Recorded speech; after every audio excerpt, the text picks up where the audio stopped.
Hi, my name's Phil. I like talking about politics, and in this video I'd like to discuss how, although Sunak appears safe from a leadership challenge ahead of the general election now, the levels of mistrust, even within the cabinet, mean that the Tories are going to be battling their own shadows rather than focusing on their actual opponents in this election year.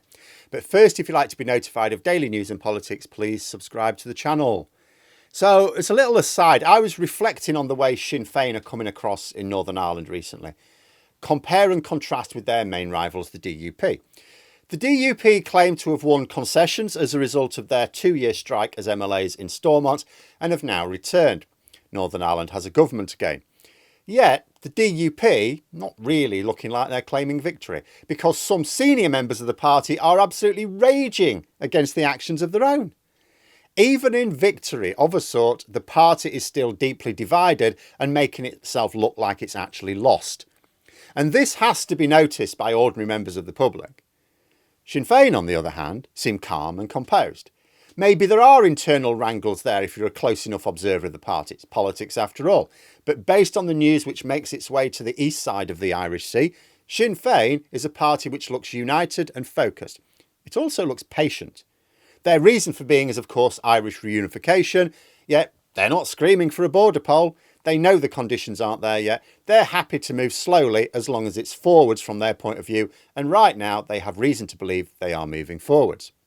In stark contrast to Labour, the Tories and the SNP, who all too often over here, their politicians and members prioritise moving quickly over moving in the right direction. And then they end up losing what advantage they have in their haste to change the world. And to cap it all off, Michelle O'Neill promises to be a First Minister for all, treating everyone equally. Now, if she makes good on that promise, she positions her party as a sectarian party, obviously still, but one that doesn't offend those who have no time for sectarian obsessions. Regardless of what people may think of Sinn Féin as a party, there are lessons to observe there in terms of the political craft. Now, that brings me on to the Conservative Party in Britain. They are the polar opposite of that. The Daily Mail was reporting a couple of days ago that Rishi Sunak had hosted dinner at a luxury hotel for his MPs. The report also said that not many turned up for it. The author of the report puts it down to it being a Thursday night and most MPs would have returned to their constituency. To which I had a couple of immediate thoughts. The first one was, well, doesn't this just highlight Sunak's lack of attention to detail? Had he hosted it on a Tuesday evening, MPs would have at least been in London, and I'm not sure how many Tory MPs would actually turn down a free slap-up dinner at a luxury hotel if they're in town anyway. But second and more importantly, why wouldn't MPs attend? If I were a Tory MP, worried about my seat, or just worried about the party's performance in general, and there was a dinner where the party leader and the chief strategy were in attendance, I'd want to go along and listen to what they had to say, and I would certainly want to ask questions of my own. Surely an evening discussing party strategy would be more worthwhile than a Friday morning of self-promotion in the local constituency. That lots of MPs did not stick around for the event suggests that they did not think there was much value in discussing party strategy with the party strategist and leader.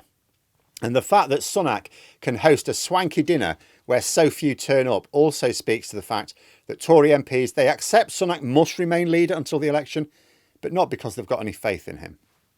Simply an acknowledgement of the fact that replacing him would just make things worse, and there is no obvious vote-winning machine waiting in the wings.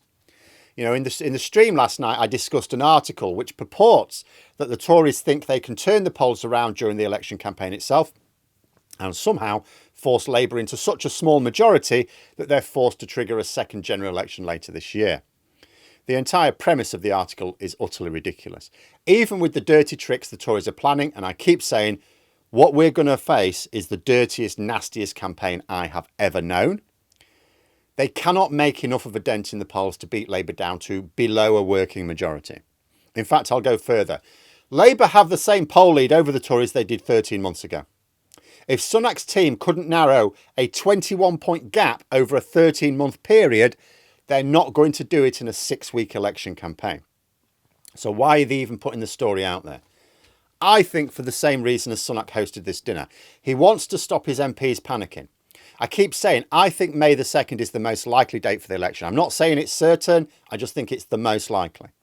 To call the election for May, Sunak has to announce it late March at the latest. That means announcing a general election when the polls are still in very bad shape. His MPs would hit the roof. Why don't you wait till after summer? Something might turn up, they might say. Unless, of course, he can persuade them that they've got this super cunning plan that's going to change everything. That the legislation his MPs are currently passing is going to give them power to bring out the big guns, but they can't reveal it until the election is called for fear of Labour being tipped off. That's what I think's going on here, a massive deception of the Tory leadership against their own MPs. The fact that the Tories seem to have given up on the by-elections taking place next week suggests to me that they're putting all their eggs into the dishonest campaign basket. In fact, I wouldn't be surprised if Sunak isn't even thinking about the election, really. That he'll just spend the campaign itself doing a victory lap around the country, laughing at voters one last time. One thing the Tory rebels absolutely have right, Tory MPs cannot trust Sunak. He's not acting in their interest, he's not acting in the country's interest, he's only acting in his own interest. Come May, I think he will have done everything he needs in order to have made himself and his family considerably richer during his brief stint in Parliament. It'll all be set up, especially when the budget has been announced. After which, just as with Boris Johnson, he will happily leave the Conservative Party in the country to pick up the pieces while he counts his money like a less charming Scrooge McDuck. And perhaps this is why so many Tory MPs didn't attend Sunak's dinner. Maybe they know they can't trust him. Maybe it's not just a case of not believing he has a plan. Maybe they realise that they're now just pawns in the game but are committed.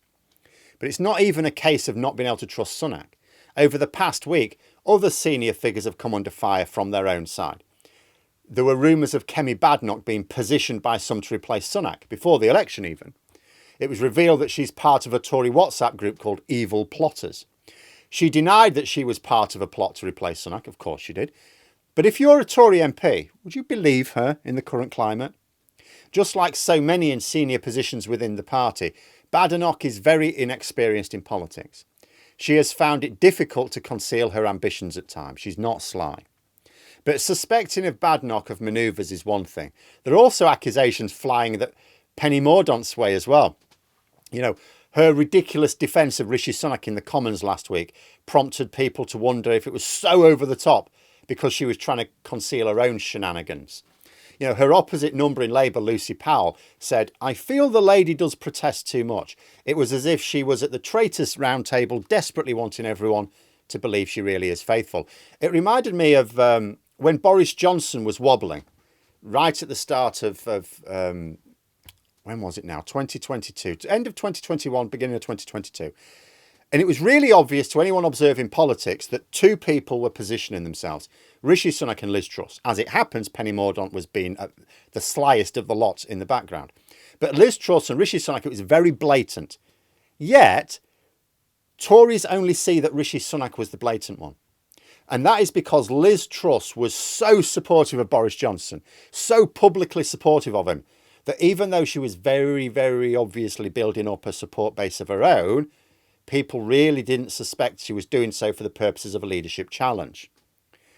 So the same thing, you know, Labour is suggesting the same thing's true of Penny Mordaunt here. Because if you were looking around the Tory party right now, there are some very, very blatant opponents of Sunak, the most recent being Simon Clarke, who wrote that Telegraph article. But politics is a delicate game when played right. It should be obvious that there will be challengers to Sunak who are a bit more sly. You may not know about them. But how to work out who they are? If you're a Tory MP, how to work out who you can trust? All these little discussion groups you're in, or WhatsApp groups, who can you trust? Because one thing that almost all Tory MPs recognise is that party unity is a powerful force in persuading voters to back you. They know that if the party is seen as not just failing but disunited, that's going to cost them more seats. And those whose seats are vulnerable are not going to take kindly to their colleagues in safer seats jeopardising their electoral chances. And the way things are looking to me is that the Tories are fast approaching a general election where they see more enemies within than without. Whatever strategy CCHQ come up with, I think is going to have to consist entirely of dirty Cambridge Analytica style targeting of voters by staff. Because the MPs, the party's MPs, are probably going to be useless. All fighting their own shadows. But there we are. Those are my thoughts. Let me know yours in the comments below. I hope you found the video interesting. If you did, please click the like button. And if you'd like to support the channel further, the join button for memberships. And until next time, I'll see you later.